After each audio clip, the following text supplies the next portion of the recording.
I was pissed off at God. There were a few days where I'm like, he don't love me. He's not real. I don't know how this could be happening to me. Welcome back to the Ellie Unemployed series. Today we're going to be going over what happened from mid-July through August. So you saw my last vlog, which was like the first week that I'd been laid off. And then literally life got so crazy that I did not actively vlog for like a month. I have a few clips where I'm actually like talking in real time. But we're going to chat about what it looked like when I was in the middle of relocating, got laid off, could not find a place because I was laid off, and then had to like figure out living out of hotels for about a month. And the things that I did to make money, the things that I did to find joy, and the things that I did to begin trying to like push my professional life forward as well. All right, let's get into it. So August was a heck of a month. I didn't vlog at all, really. I barely recorded anything. But what we did was we went to Vegas.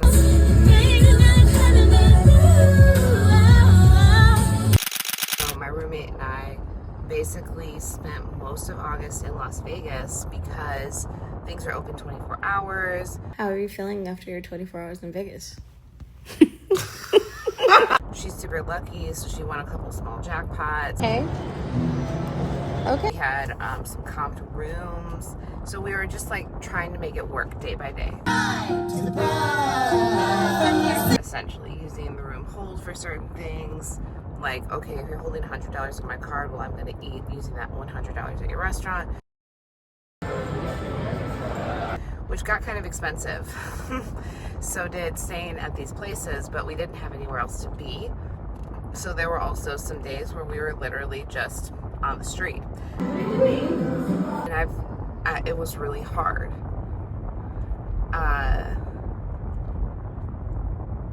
You know, the thing about my roommate and I, she's, you know, been a mentor in a lot of ways. She's been a friend, but one thing that we always try to do is just have fun wherever we are and have joy wherever we are. So we did find a way to do that. Going to win more money. But I do have to say, like, it was really difficult because not just being laid off, but there are a lot of things in life that brought us to that point of like helping others and being generous and trusting what people said, all brought us to this point of like we have nothing and no one to rely on. Unemployment rates are extremely high everywhere in the US right now. A lot of people are getting laid off, a lot of things are getting shut down, and for the most part people like to blame, you know, artificial intelligence and robots and machinery, but that's not always the case. So as a you know, proponent of AI and someone who uses AI, builds AI, I did want to address this real quick in the video because a lot of times we're like, oh, AI is taking our jobs. It's not. It's not. AI is taking away some tasks that you don't need to be doing because you could be actually more specialized in something that you're really good at. This is, I feel like, the same argument as people saying, oh, immigrants are taking our jobs. Well, they are either. Those are not jobs that we were doing. They're not jobs that we're skilled to do. They're not jobs that we're trained to do. And for the most part, they're just jobs that people aren't doing. So, you know, my political beliefs aside, it's just not a valid argument to say like, oh, the great layoff is happening because AI is available. AI is cheaper, sure, but it's not actually replacing people who are specialized in their skills. So if you feel like, oh, AI does everything that I do, become more specialized and learn how to use AI to take tasks off of your plate. Okay, that's it. That's all I'm saying about it in this video. So one of the first things I did was request my retirement from this company because they had a matching retirement, and it was, you know, a few $1,000s, which wasn't a lot, but it was something to get me through. So I requested the retirement. I was on the phone for like a week and a half, arguing back and forth with the people who dispersed the retirement and trying to get in touch with my old company's HR representative who sent me some boxes to return my equipment to one address, but then went totally off the grid, didn't update my address, didn't update my contact information, so was sending my check to the other side of the country if it was approved. Someone said they couldn't approve it without her sign off, but she was on vacation for 2 weeks. Then someone else just pushed it through to try and help me, but didn't tell me, so it did in fact get sent to the other side of the country. And I couldn't afford to fly back to get it. I certainly wasn't driving for 3.5 days, and ended up, getting really lucky. And someone who I barely know drove by my house because it was just sitting outside, picked it up, and mailed it to me. But that's not the end of the story, because this company did not use the correct details for my contact information or my name. And I don't have local banks. I have international banks, because when I was setting up my bank accounts after I left extreme abuse, I had to open up bank accounts that other people could not access in the US. But then no one could cash the check for me or verify my identity because the contact details were wrong. And I was trying to do this all, I got the check on a Friday. I was trying to do all of this on a Friday. People were like logging off of work early. I was trying to get in touch with the HR lady. She wasn't responding. I was trying to get in touch with either of the owners of the company, because I worked directly with them. So I have their actual contact information, and they weren't answering. I was like, guys, I need this money so that I have a place to stay tonight, and I'm trying to secure housing, and y'all messed up my account. Actually, I didn't hear from anyone, but the bank teller did me a favor. She was like, well, you have like 6 forms of identity, and I can see that it's you, so I'm gonna go ahead and make an exception. Thank God. So we took the exception. I was able to secure housing, and to be honest, because what is a few $1,000s actually gonna do for me, I bought same day, last minute resold floor seats to Beyoncé. And we actually went and had a good time.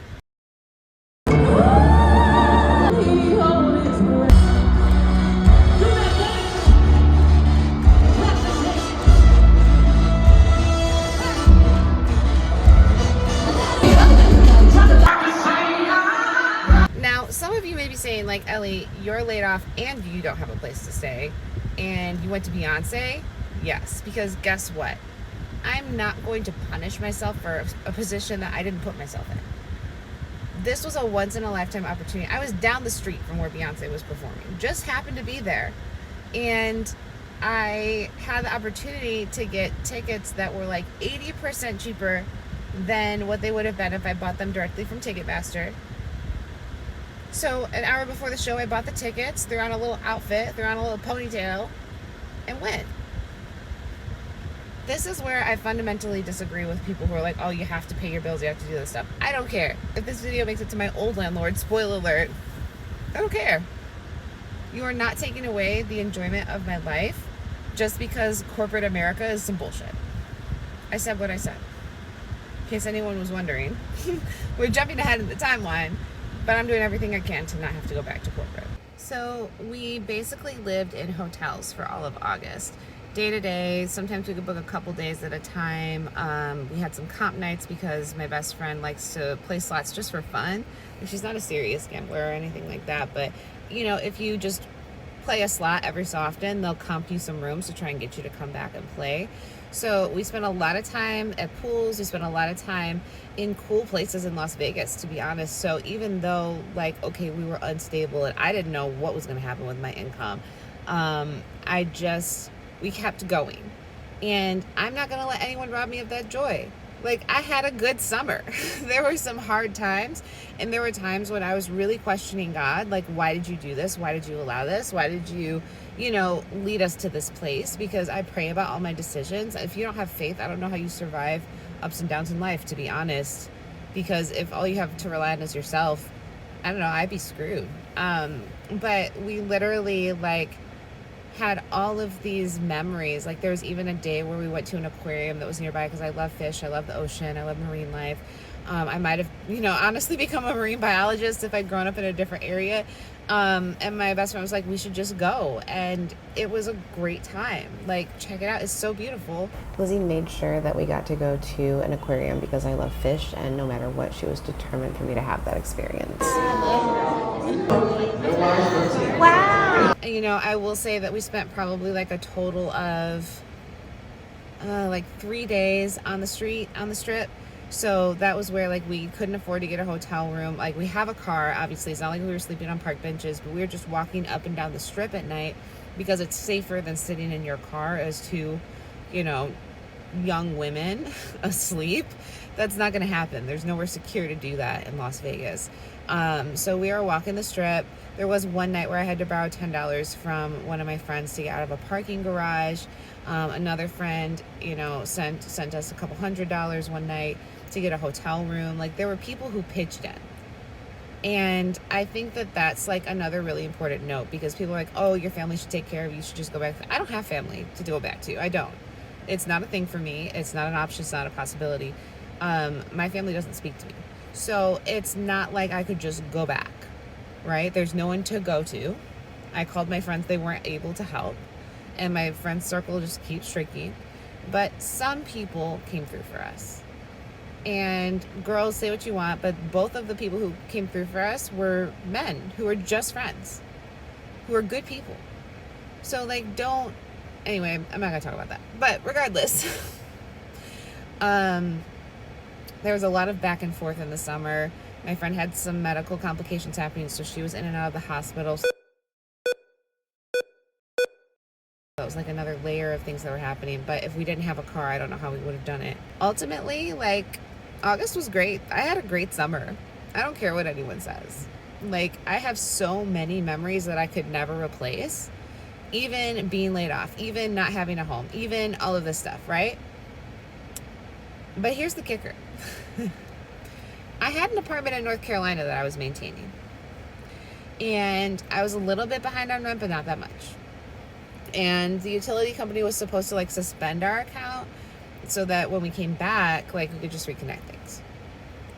So towards the end of August, I was like, okay, there's just nothing opening up on the West Coast.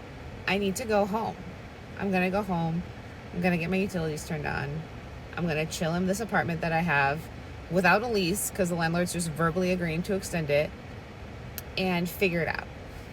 So that was the end of August for me. Like, amazing experiences, great summer, so many pools, so many activities, so much entertainment for very little money. But yeah, no place to live, just hotels. And I honestly don't see what's so bad about that. If I was able to even get an extended stay hotel month to month, I probably would, because I don't like cleaning. And then utilities are included. So what are we doing? It's a good solution. In the meantime, I was also updating my resume, applying for jobs, updating my service offers for my agency that I was restarting, figuring out what I wanted to do for my agency, right?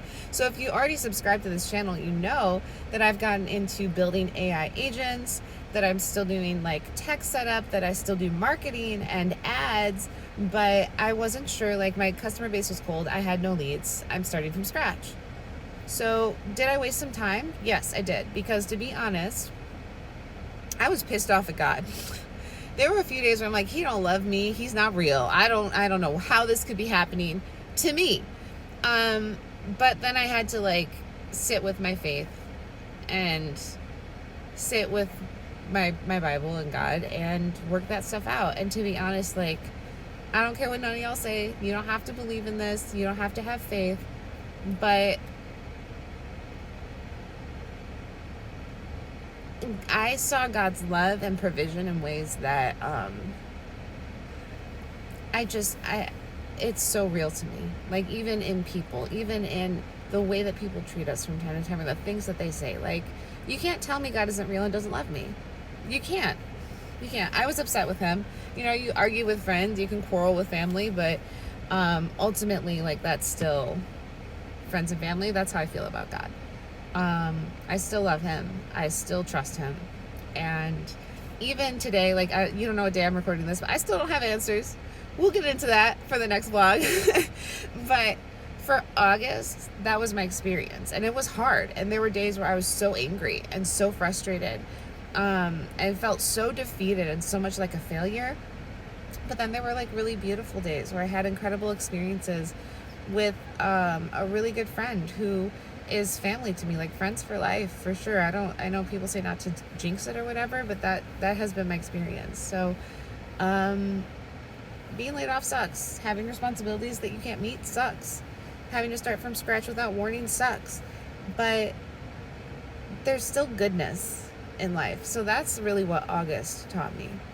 Well, guys, thanks for watching. Of course, this was my Ellie Unemployed series, but if you like tech, if you like AI, if you're into growing your business, branding and marketing, I have a ton of content on this channel all about that. So you can check out tech tutorials for setting up live streams, things that you should use as a creator, like microphones, cameras, headphones, how to connect your computer to TikTok Live Studio with your PlayStation. Like, I've been doing all these different things for a very long time. So scroll through my videos, check them out. I've got them in playlists, so I'll link some playlists around here for you. And please subscribe, join me back. I'll be continuing this vlog. I don't know how frequently I'll be doing it because I just, slipped my mind the last month and a half. But it's definitely a journey, and I think I'm going to get more into how I'm rebuilding my agency with you guys in the next video, because it's something that, everyone is probably going to need to start looking at as having a side hustle, if not their own self-employment, very, very soon. So I'll catch you guys in the next video.